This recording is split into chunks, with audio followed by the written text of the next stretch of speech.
আমি আর কিছু বললাম না। খানিকক্ষণ দুজনেই চুপ করে থাকলাম। তারপর আমি বললাম, আচ্ছা নরেন, এইসব মৃত্যু কবে থেকে আর কিভাবে শুরু হয়েছে?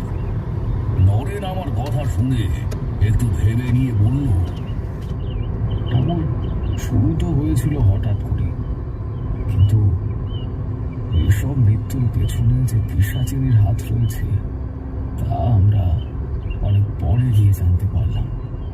একদিন ভোরে গ্রামের চাষিরা ক্ষেতে চাষ করতে যাচ্ছিল।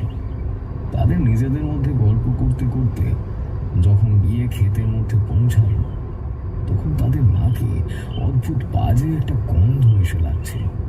এরকম বাজে ও বিকট গন্ধ এর আগে ওরা কখনো পায়নি। গন্ধটা যে কোথা থেকে আসছে সেটা নিয়ে ওরা নিজেদের মধ্যে আলোচনা করতে লাগলো।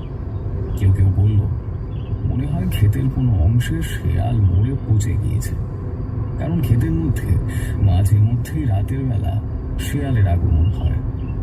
এরপর তারা গন্ধের উৎস খোঁজার জন্য এগিয়ে যেতে যা দেখতে পেল, তাতে ওই ভোরের উজ্জ্বল আলোতেও ভয়তে ওদের সকলের শিরদাঁড়া বেয়ে একটা শীতল স্রোত বয়ে গেল। কারণ এর আগে এরকম ভয়ানক দৃশ্য ওরা কখনো দেখেনি, অন্তত এই ভুবনডাঙ্গা গ্রামের কোনো লোকই দেখেনি। ওরা দেখল চাষের জমির উপরে বিবস্ত্র অবস্থায় একজন মাঝবয়সী লোকের মৃতদেহ পড়ে আছে, যার শরীরের নিচের অর্ধেক অংশ নেই। কেউ যেন তার ধারালো দাঁত দিয়ে খুবলে খুবলে খেয়ে নিয়েছে শরীরের অর্ধেকটা অংশ।